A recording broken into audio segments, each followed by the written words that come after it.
sobrou mais alguma coisa daquela época, no sentido, tipo assim, cara, quando a gente fala aqui de império e tudo mais, a gente já viu que, tipo assim, cara, o império não era a pirâmide. A Sim. pirâmide era alguma coisa que estava lá. Sim. Mas existe hoje, ou tem algum estudo de, tipo assim, cara, aqui era o império, aqui era, sei lá, a casa do faraó. A sede aqui... administrativa? Isso. Então, ficava naquelas regiões. Às vezes, como você falou, às vezes a capital estava em Tebas, às vezes eles estavam concentrados em Karnak, às vezes eles estavam em outras cidades, depende da era e da época. Mas não tem grandes construções igual, sei lá, você vê na Grécia, assim, que eram uns templos em Atenas. Ainda tem algumas estruturas, assim, palacianas, parece, né? Tem ruínas palacianas no Egito ainda.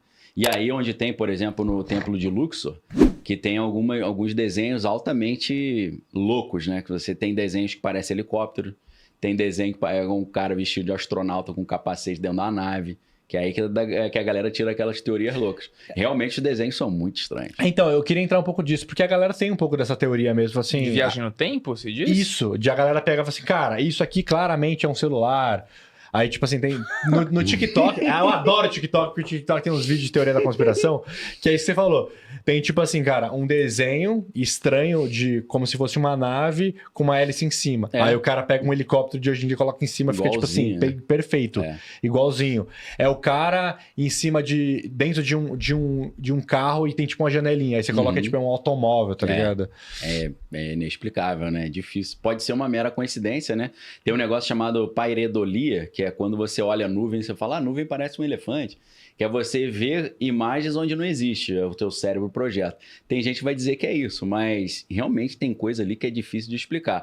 Dá essa sensação quando você fala, como é que os caras montaram uma pirâmide dessa? Eles tinham algum tipo de tecnologia que a gente não tem. Aí entra aquela história da Atlântida.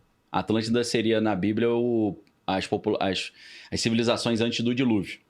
E a teoria da Atlântida, que Platão fala, né, na República, é que eles tinham uma tecnologia muito avançada. Só que como eles começaram a usar essa tecnologia para o mal, os deuses puniram e falaram, vocês vão voltar para a Idade da Pedra Lascada. Tá usando para o mal, pô. O Apocalipse da Bíblia vai um pouco nessa linha também. Porque o profeta Daniel fala que a ciência vai se multiplicar, que eles vão usar a ciência para fazer o mal, para dominar as pessoas, para matar todo mundo. Deus vai falar, vai voltar para a Idade da Pedra de novo. Cara, quinta e sexta-feira o Thiago, ele leu uma passagem de Apocalipse, misturou com inteligência artificial. Mano. Ele tá nessa... Deu medo, hein, cara? Ele tá nessa neura de que a inteligência artificial é o Apocalipse. Cara, esse tema dá pra ficar uns 2 anos aí falando, porque, ele eu sou especializado nisso aí. Ele lê umas paradas em Apocalipse, vamos marcar pra gente falar sobre isso. Inteligência artificial, Apocalipse. Dá pra ficar, porque o livro Scary Smart, do Mohamed Gaudat, que era o ex-diretor de negócios do Google X, já dá pra você ficar 2 anos aí. Se você pega o Geoffrey Hinton, que era o padrinho da inteligência artificial, o trabalho do Max Tegmark do MIT, cara... É muito interessante. Os caras fizeram abaixo assinado de 1.300 pessoas, até o Yuval Harari assinou, obviamente Elon Musk assinou também, pedindo para parar o desenvolvimento da inteligência artificial até que a gente tivesse certeza que ela não se levantaria contra nós. A pandemia, ela fez tudo ser muito rápido. A gente teve que se adaptar tudo muito rápido, que foi tudo em 30 dias. Sim. Só que, em janeiro de 2020, a gente tava dando risada do Átila.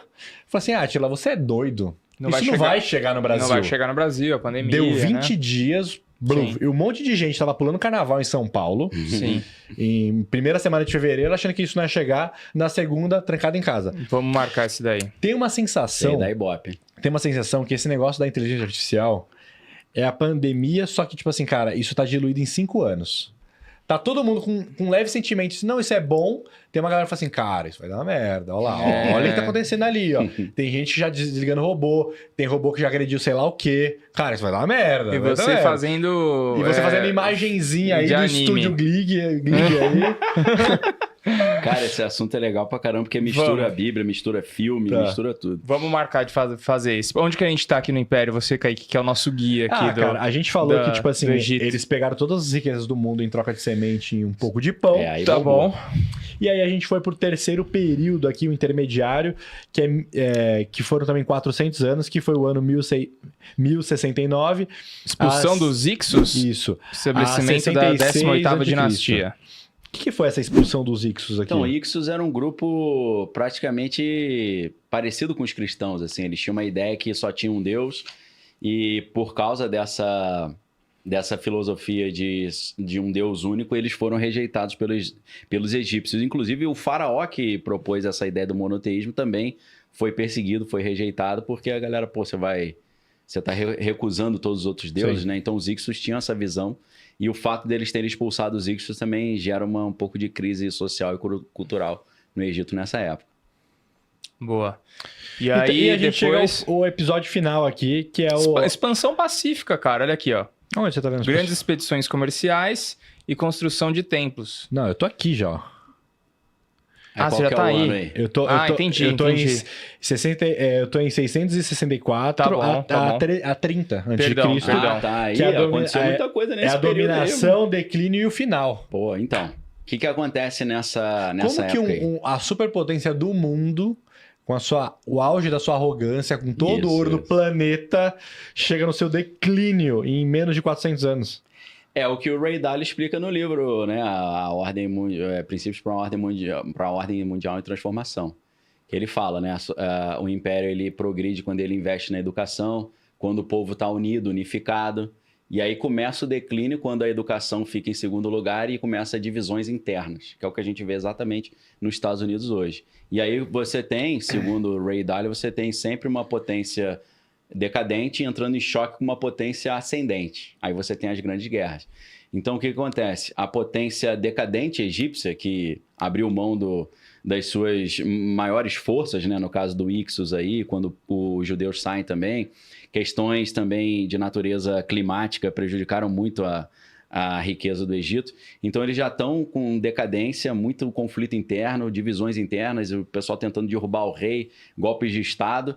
E aí, observando essa fraqueza, os babilônios olham e falam, é agora que a gente vai pegar, meu irmão. Então, partiram para cima, estavam investindo muito na educação, na cultura, unificaram o país estava bem sintonizado, todo mundo com a mesma visão, o mesmo propósito, como diz na Torre de Babel, né? A Torre de Babel fala que Deus fala, a gente tem que impedir esse plano, porque se eles continuarem, eles têm uma mesma língua, uma mesma visão, o mesmo propósito, não vai haver limite para eles. Tem a ver com inteligência artificial também, né?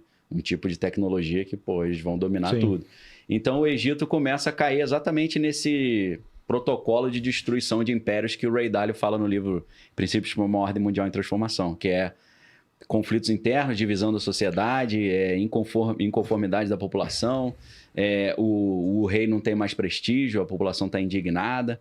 Então, esse caos favoreceu essa dominação primeiro pelo Império Babilônico, depois pelo Império Persa. Aí, quando a gente fala da expansão do Império Persa, entra aquela questão do 300, né? Uhum. Da ideia das Termópilas e tal, do Rei Leônidas. Aí depois você tem o Império Grego. O Império Grego foi muito interessante nessa época, porque Alexandre o Grande ele tinha a ideia de helenizar o mundo. Isso é muito interessante. Por quê? Em vez dele chegar numa região e falar, agora eu tô te dominando, ele fala, não, a gente é irmão, cara. Somos todos iguais. Você também é grego. É tudo um povo só. Eu não sou um cara de fora que vim te dominar. Nós somos a única família. Então ele pegava a elite, botava para estudar grego, criava ginásios gregos, onde o cara aprendia toda a cultura grega. Ou seja, o cara recebia uma cultura toda grega e ele não olhava mais para o Alexandre o Grande como um inimigo. Ele falava, eu sou grego também, pô. Então isso foi muito interessante. O que ele fez? Cada império que ele dominava, o Alexandre, ele botava um representante ali. E aí é nessa época que você tem uma rainha do Egito que é loura de olho azul, pô. Que é a Cleópatra, entendeu? E eles colocam... É por isso que você vê, tem muita gente... É porque o jeito dele dominar era tipo assim, ele acabava com o poder e o exército e educava o povo. Era basicamente isso. Ele trazia a cultura dele. Pro cara não pensar no grego, mas como o outro. Pensar como eu também sou grego. Pra não rachar, ele pensa, porque... Você está dominando um país. Se você não, entre aspas, se mostrar como um aliado, o povo pode ainda se revoltar contra você. Ele vai ficar sempre falando, pô, esse cara aqui é um estrangeiro, veio me dominar. E eles pararam de olhar assim. Então, o Egito, é nesse momento que o Egito, ele recebe uma cultura grega muito forte. Você tem vai chegar na Cleópatra, né, que é uma grega que é rainha do Egito. E você tem a Biblioteca de Alexandria, porque eles sabiam que o Egito, apesar de estar uma potência decadente, ainda era um depósito enorme de conhecimento. Então, Alexandre cria a Biblioteca de Alexandria, reunindo todo o conhecimento que havia tipo a biblioteca de tudo, né? Então, essa foi uma fase interessante. Até em Israel também acontece isso. Sim. E deu um pouco do problema de Jesus com a galera que estava lá naquela época, né? Porque esse pessoal que virou grego, na época de Jesus, eram os saduceus. E eles que dominavam a religião.